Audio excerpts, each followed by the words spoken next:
आप गोर लागो भेजित माँ बा हमार बढ़िया से हमरा बेटा भतार के परिवार के सुख शांति राखेम अमर राखेम फिर आइंदे जीवितिया उठाए करम हर साल करम। जय हो जीत महरा गोर लागत नहीं हमरा बाबू लोग के जहाँ रहो लोग तहाँ नैहर ससुरा सगरो बढ़िया रखो लो। जीवितिया के आज नहा ले रख लो आ नहा के बड़ियार खोज के आ जहाँ रहेला तहाँ घाट पर टोटलो करेला कुछ पोखरा पकड़ेला कुछ दुआरा पर महावीर जी का कहेला कुछ लोग बेटी पतवांगना कहेला लोग तो एथी काथा कहाला आ जे हमनी के बाजे नहा के आ बड़ियार छू के आ काथा सुनी ले सब ना आ कितना जगह बाजे फल फूल जूतिया चढ़ावे ला लो आ लेके पहने ला लो सुबह पहने ला लो एक बार चढ़ा दे ला लो घरे जे ले के पोखरा पर चढ़ाई चाहे घाट पर चढ़ाई जौन होला तौन करेला आ हमनी के जेमा होला ते हमके पूर्वज कहले बा ते हमनी के होला काथा कहतानी सुन लो बा एगो सीधो रही एगो सियारिन रही दुनू बहन रहे लोग तो सियारिन सीधो के बेटा जब होके तब जिए 8 गो बेटा भैल 8 जियब तो सियारिन कहली ये बहिना हम जीवतिया करी कारी आ तो ते का करबे जीवतिया ते तो खेता खेती के मुरघट के ले के हड्डी चढ़बे आ कि ते जीवतिया करबे न सबे का जीव तो मारा के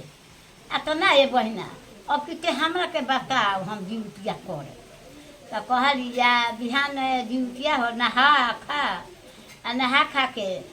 आ भी सारा जन बनैया रही घर में तना में से चीहो सियाली के दे दिहो आ अपना कुछ मुँह में लगा दिहो आ भूख जाइयो दिन भर आ रात भर निर्जलिए रहियो आ बिहान भैया नहा के आ पारण करिहो पहले दूध से करिहो आ तब अपन जन बनैया जूरी मिली तन बना के अपन खइहो कहली जे ठीक बा ते के हम कहले बहिना तो हम तो यही न कहीं तो भूख गई नहा लेली खा लेली सब काम कर लेली जैया भूखे के रही है तो या दिने में ले के हार धो लेली सुतेली तहाँ आ उ चीज़ों का कहली अपन सब कुछ कर धो के अपन जाके सुत गई जब नींद टूटल तो फट फट बाजे तो कहलिए रे हो जीव तुम्हारा के नसले का रे का बजावल तारे घर में फट फट आ तो रे बहिना पहले उले भूखल बानी आ जे देहिया करता नहीं नु ते में देहिया फट फट बाजता हो दिया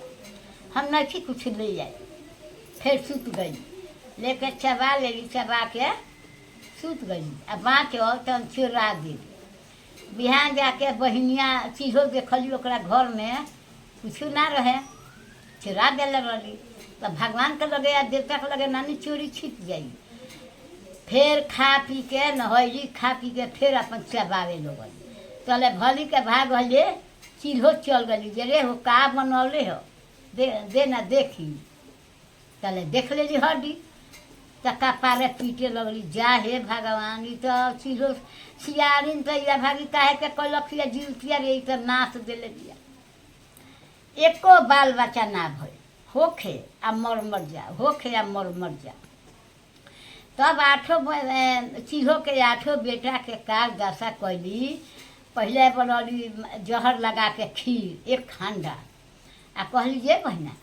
बड़ा बढ़िया खीर बनौले बानी तोर बेटा के भेज न दिए खाए के आ तो जो भेज दे फिर दोबारा तो गली कहली ये बाबू मौसी बनौले दिया खीर हो बड़ा मेहनत से जल हम खा जाब 8 जना गए सो आ 8 गोरा कार वही हड़िए बर्तन में से कार खा गए आ खा के आ मुँह हाथ धो के आ घरे आके अपन चले तब कहली ये दादा एहू पर ना कुछ भैलो कनी के तब का कहली अथी अगिन कुंड खनबली अगिन कुंड खनवा के आ सब हमन करली लकड़ी जोड़ली चैली जोड़ के आ कहली जे बाबू ए बहिना कथा पूजा करवले बानी 8 बेटवा के धे तब कहली जे ठीक बा जो जहिया से तले का कहलिए कहलिए अगिन फानस 8 गोरा कहली जे अगिन में गिर के मर लिए सारा फान फान के चल गए मौसी अब हो गई नू जाइ आ तो हाँ जा उ कांड कैली तब ना मुँह वाला तब का कहली जे बड़का कराहा में तेल खौलौली जे रह कि इहे काम करतानी उहो कह के बुझ गली तेल कराहा में डबकता आ 8 का बोला लेली 8 का कहली जे ई कराहा नु फान जाए के बा 8 फान गए आ गोर लाग ले अगिन देवता के जे अगिन देवता जौन जौन करी तन तन तू लोग देखी तब का कहली जे एगो साल फिर जीवतिया कैली तो भगवान से परीक्षा ला भगवान कुछ ना बनौले रही भगवान अले तो पूछले जे का हो का जीवतिया के बनौले बनी का बनाई घर में बा कुछ बेटा भाता जन भले तन मर गए का बना के धरी केकरा खातिर आ तो ना आगे सन जीवतिया करी हो आ एक कठरा पकवान बना के आ चौक एथी पर ओखरी पर धो दी आ देखिए तो जे तहार बेटा बेटी आवेला खाला कि ना पकवान वकवान बनवा देवी बना के धो देवी राति के आ सूत गली जागले रोली भीतर बेटा भाता जितना मर रहे उतना आके कठरा भर के पकवान लूट लूट के खा गए आ खा के चल गए बिहान भैया अले एगो साधु बाबा पूछल हाँ तब का भैया अले तब पूछल जे का हो बनवले रहू आ तो हाँ ये बाबा सब पकवान बना के एक कठरा धो देनी ओ खड़ी पर रोला कहनी तो आ सब आके लोई के सियान खा के आ फिर ना पाता देखो नी आगे साल का कैली जे जीविया भूखली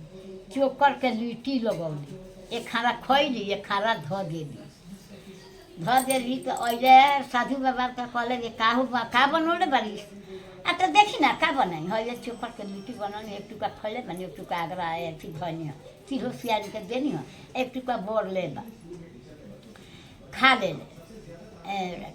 लिट्टी उठा के खा ले आ सौंसे घरे मैदान करत चलत जेने जेने मैदान कैले तेने तेने राते भर में घर दुआर बन गई धन संपत्ति सब हो गई आ चील्हो ताकतारी आई बहिनिया तो ओकरा के कुछ दे बना के खाई चाउ के खुदी उदी धैले रही चोकर उकर चाल के धैले रही तले 10-11 बज गई अपन बना लेली खा लेली जीवतिया निमन से कैले रही आ जाके आ बैठा रही अपन आराम करत रही तले बेटा बा वैले सो ए मौसी तब घर लपता होले ना मौसी के रे माई मौसी के घर नहीं थे चिन्हा कहाँ दिया कहाँ गई माई अली तो चल तो देखी अली तो घर छतदार घर पलास्तरा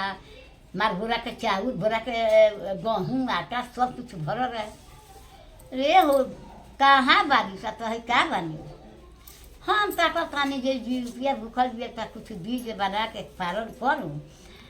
तो ना गली से तो बेटा के भेजनी है तो कहता रहे सो का जे घरवा नइखे चिन्हात मौसी के तो यही से चल गए हम सब तो हम मानी हाँ पूछे चुपचाप देख के चल गली तब का भैया आगे साल उ भूखली चले जेने अले पूछल जे का बनौले बन आ तो चोकर के लिट्टी बना के खनी या धोले बनी जे खा ले आ जेने जेने मैदान कर तेने तेने के लक्ष्मी भाग गई सब रा गई आ ओकरा सब कुछ हो गई तो ये बा गोर लगता हे जीवित महाराज देखा एगो तो एगो बेटा रहे 7 गो बेटा आ बेटी उनका ना रहे तो सब के बेटी के आइल गई ले आइल और निकल सब देखो तो कहली जे हमरा तो बेटी नहीं थे हमारा बेटी के साझा कैसे बुताई तो का कहली जे बेटे से हाँ एगो अगुआ आई तो बेटे से बेटा का बियाह करा देगा बेटे से बेटा का बियाह करा देगा तो सब भर बियाह दहेज दे के बियाह कैल सब कुछ हो गई जब घर द्वार में गई तो कहलक जे भौजाई से आके रे हो का बियाह कैले बड़ी तो मरद हो आ तभी मेहरारू से बिया भइल बा मरद हो आ तो हाँ मरद हो आ तो रोको जीवतिया होई नु तो सब आदमी चलन सब पोखरा में नहाए तब ओकरा के टरैया ली जाए कहा कि सब लोग लमटे नहाए। एक महीना छोड़ दिलक लोग आषाढ़ में बिया भइल आषाढ़ सावन भादो कुआर में जब जीवतिया आई तब पोखरा में गई दरिया में नहाए तो सब जन कहली से ये कन्या तू चल आ तो हाँ हमरा यहाँ के कन्या तो नहाए ना जाला लो पोखरा में आ तो ना चलो हम के यहाँ के मेघ हो जाए के चलो। अब तो निकले ना घर में से आ निकलबो कई आगा आगा ई लो जा पीछा पीछा वो जा तो एगो आम के गाछ रहे आ वही जा बिस्कुटी या बैठ रहे आ रोते जात रहे तो बिस्कुटिया कहली रे कनिया ए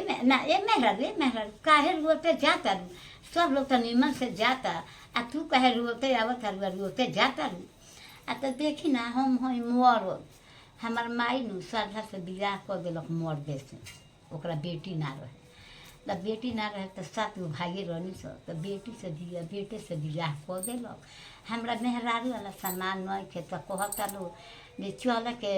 पोखरा में नहाए लंगटे नहाई जाए अपने खर्चे ले जाए तो ले का भैया तो कहली जे हमार ले लो सुनू हमार ले लो आ जहाँ नहाया आ वही न तो फिर हमार दे दिहो आ अपन ले लिहो फिर ओकरा बाद से देख जाइए थोड़े अब ले लिया दे दिया गली नहाए गली तो देखली सो आ कैसे ना बोर हमारे क्वेश्चन बारह हो आके तो मेहरारू हियो आ तो देखल तो हाँ अब दूसरा रहता सुलो आ गई वो रहता सु ना आई बस भिनसहारा भात बना के आ एक कट्ठरा मार धोले रही कनिया तो कहली बिस्कुटिया चल गई तेरा ताक के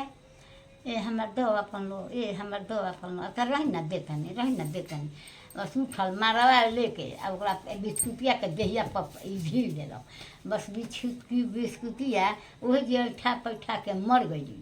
आ ओकर मेहरारू हो गई वो दिन से ना